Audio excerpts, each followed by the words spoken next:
Salve o Corinthians, o campeão dos campeões, eternamente. Você sabia que o Corinthians carrega a maior dívida do futebol brasileiro?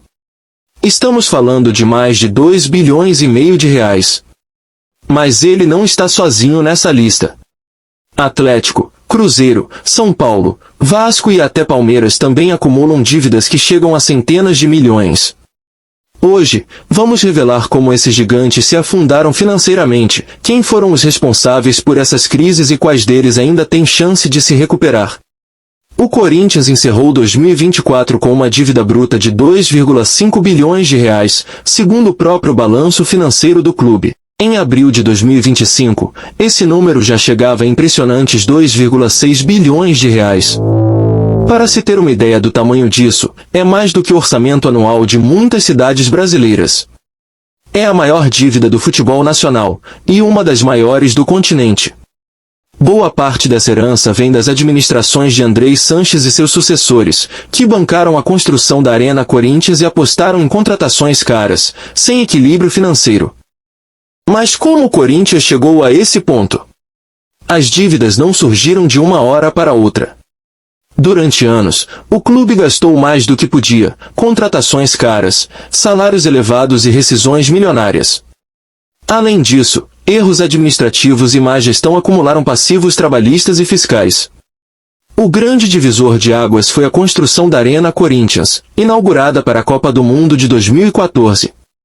O estádio, que deveria ser um orgulho, acabou se tornando um peso enorme nas contas. Com financiamentos, juros e expectativas de receita frustradas, a arena se transformou em um dos maiores vilões do balanço financeiro.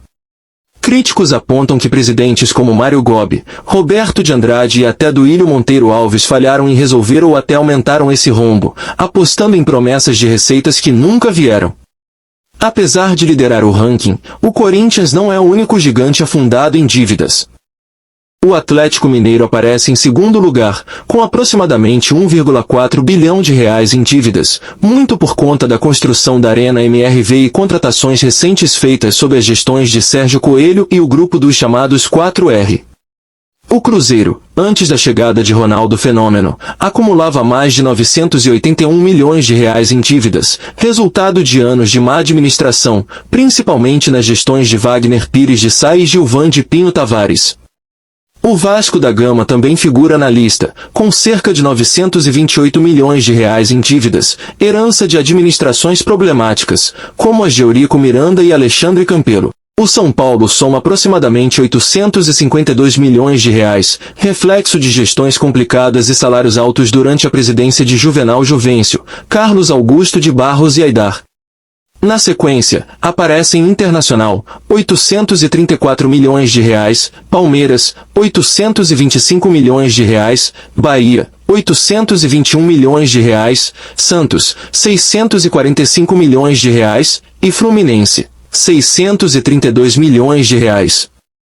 Ou seja, a crise financeira não é exclusividade do Corinthians, ela é nacional e resultado direto de gestões arriscadas, contratações equivocadas e falta de planejamento. Enquanto Corinthians, Atlético Mineiro e São Paulo ainda lutam para equilibrar as contas, outros clubes mostraram que é possível dar a volta por cima. O Flamengo, por exemplo, já esteve endividado em mais de 700 milhões de reais, mas se reestruturou a partir de 2013, com gestões de Eduardo Bandeira de Melo e depois Rodolfo Landim, que profissionalizaram a administração. O Palmeiras, apesar de ainda ter dívidas, conseguiu controlar os números com a ajuda da patrocinadora Leila Pereira, renegociações e maior equilíbrio entre receitas e despesas. Esses casos provam que existe saída, mas ela exige gestão profissional, paciência e muito planejamento. O que mantém clubes como o Corinthians de pé, mesmo com dívidas gigantes, é a força da sua torcida. Com milhões de apaixonados, o Timão segue garantindo bilheteria, audiência de TV, contratos milionários de patrocínio e vendas recordes de camisas. E o mesmo vale para Atlético, São Paulo e outros gigantes. Apesar das dívidas, o tamanho da marca ainda é um ativo poderoso, algo que os dirigentes, muitas vezes, usam como escudo para manter gastos altos, mesmo em momentos de crise. A grande questão é, esses gigantes vão conseguir sair do buraco?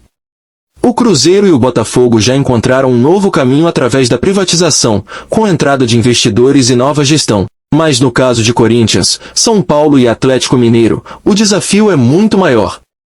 Será preciso disciplina financeira, mudança cultural e paciência da torcida, algo difícil em clubes acostumados a jogar sob pressão e com dirigentes que, historicamente, priorizaram títulos imediatos em vez de estabilidade financeira.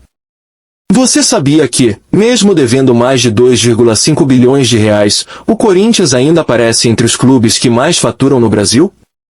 É o paradoxo do futebol brasileiro. Times que geram muito dinheiro, mas que também gastam além do limite, muitas vezes por decisão de dirigentes que pensam mais no agora do que no futuro. Mas e aí, na sua opinião, qual desses clubes tem mais chances de se recuperar? Você acredita que o Corinthians vai conseguir sair dessa dívida bilionária, ou que outros como Atlético e São Paulo vão se reerguer primeiro? Deixe sua opinião nos comentários, inscreva-se no canal e ative o sininho para não perder mais curiosidades do mundo.